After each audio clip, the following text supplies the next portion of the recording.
নমস্কার।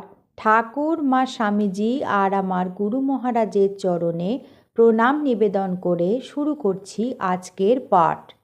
আজ আমি আপনাদের স্বামী রীতানন্দের লেখা থেকে শ্রীমৎ স্বামী ভূতেশানন্দজি মহারাজের কাছে শোনা শ্রী শ্রী মায়ের অন্তিম যাত্রার কিছু ঘটনা শুনব। একটি ছোট্ট ঘটনার কথা জানা যায়। সেখানে শরৎ মহারাজ রেগে গিয়েছিলেন। স্বামীজি বলতেন তাঁর বেলে মাছের রক্ত। মহারাজ, ঘটনাটি আপনি একটু আমাদের বলবেন? তখন স্বামী ভূতেশানন্দজি মহারাজ ঘটনাটি বলছেন। ঘটনাটি শ্রী শ্রী মায়ের অন্তিম সংস্কারের সময়ের। সবেমাত্র দাহ কার্য সম্পন্ন হয়েছে। ভক্তেরা চিতাভস্ম থেকে শ্রী শ্রী মায়ের দেহাবশেষ সংগ্রহে উদগ্রীব। শরৎ মহারাজ এটা দেখেন। আমি কখনোই তাঁকে এমন চিৎকার করতে শুনিনি। তিনি চিৎকার করে বলছেন, যারা এই দেহাবশেষ সংগ্রহ করছে তারা যদি প্রত্যহ যথাযথভাবে তার পূজার্চনা না করে তাহলে তাদের সর্বনাশ হবে, সর্বনাশ হবে। তিনি এত জোরে বলেছিলেন যে ভক্তেরা ভয়ে সেই দেহাবশেষ যথাস্থানে প্রত্যর্পণ করে। মহারাজকে প্রশ্ন করা হচ্ছে, সেদিন উদ্বোধন থেকে বেলুর মঠের পদযাত্রায় কি আপনি ছিলেন মহারাজ? নাকি আপনি বেলুর মঠেই ছিলেন? তখন স্বামী ভূতেশানন্দজি মহারাজ বলছেন, না, আমি পদযাত্রায় অংশ নিয়েছিলাম। শরৎ মহারাজও খালি পায়ে এসেছিলেন এবং সম্ভবত তাঁর পায়ে ফোস্কা পড়েছিল। সেটা একটা দারুণ গরমের দিন ছিল, জুলাই মাস। প্রখর সূর্যের তাপে রাস্তা এত গরম হয়ে গিয়েছিল যে অনেকেরই পায়ে ফোস্কা পড়েছিল। উদ্বোধন থেকে বেলুর মঠের মধ্যে কোনো স্থানে কি থামা হয়েছিল? মায়ের শরীর মাঝখানে কি কোথাও রাখা হয়েছিল? তখন মহারাজ বলছেন, না। মহারাজ, কেমন করে মায়ের দেহ গঙ্গা পার করা হলো? তখন মহারাজ বলছেন, মায়ের শরীর প্রথমে কুঠিঘাটে আনা হলো।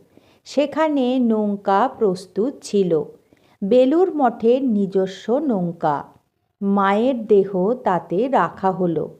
সাধুরা নিজেরা সেই নৌকা বাইলেন। বাকি সাধু ভক্তরা অন্য একটি বড় নৌকায় গঙ্গা পার হলো।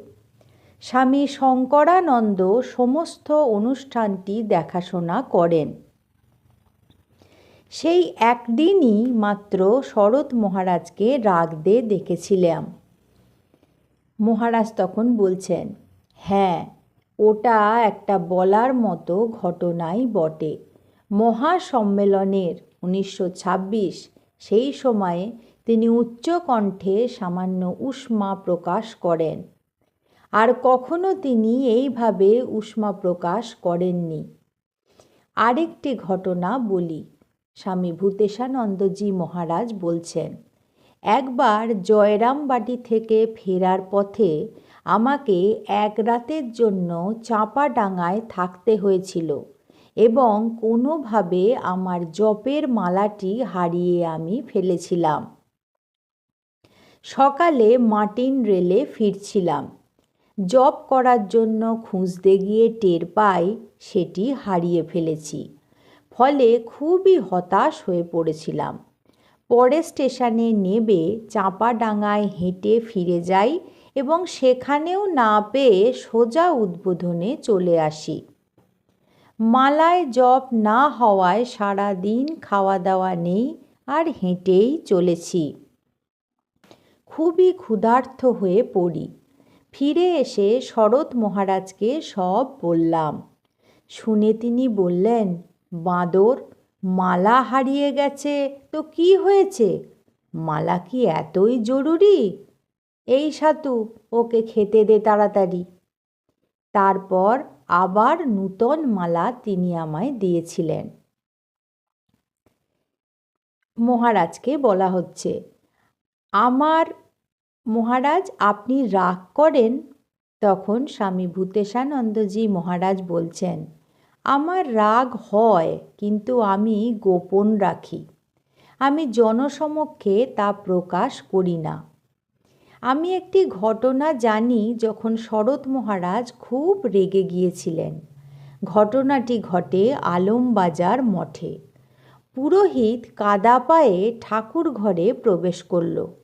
শরৎ মহারাজ কাদা পায়ের ছাপ দেখতে পান। তিনি চিৎকার করে বলে ওঠেন, কে এটা করেছে? তারপর যখন পুরোহিত সামনে আসে, তিনি তৎক্ষণাৎ শান্তভাবে শান্ত রূপ ধারণ করে তাকে বলেন, ঠিক আছে, আপনি যেতে পারেন। মহারাজকে বলা হচ্ছে, মহারাজ খুব বেশি হলে শরৎ মহারাজ কিভাবে বকতেন?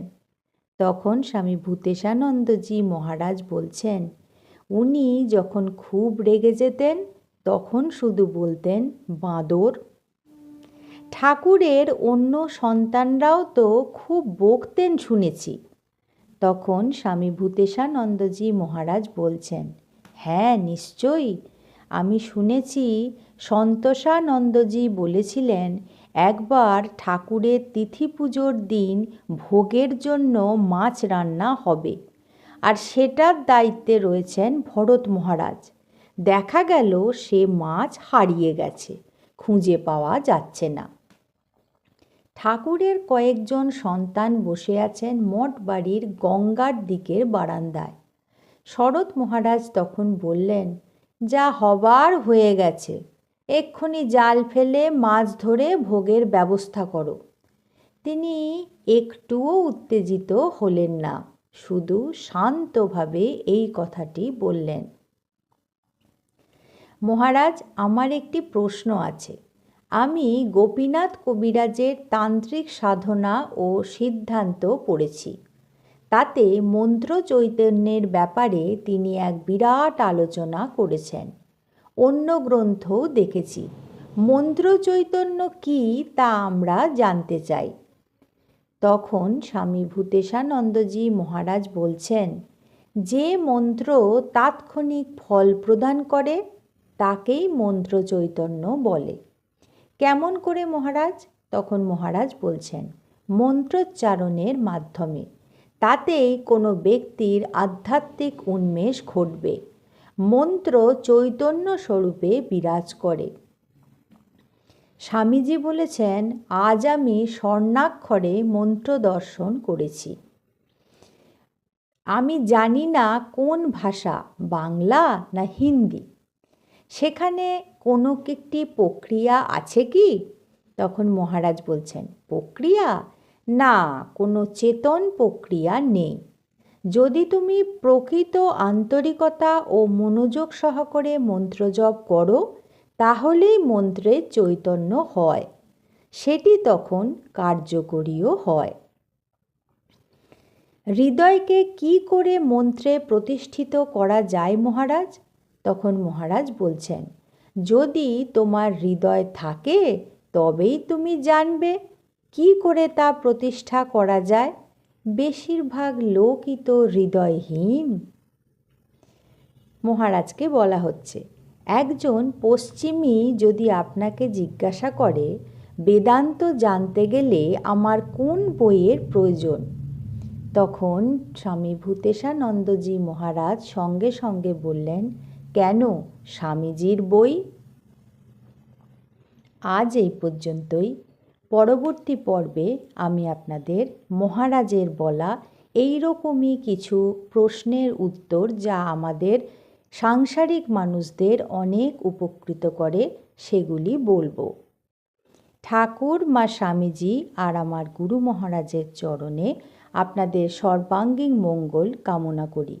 আপনারা সকলে ভালো থাকুন, সুস্থ থাকুন। নমস্কার।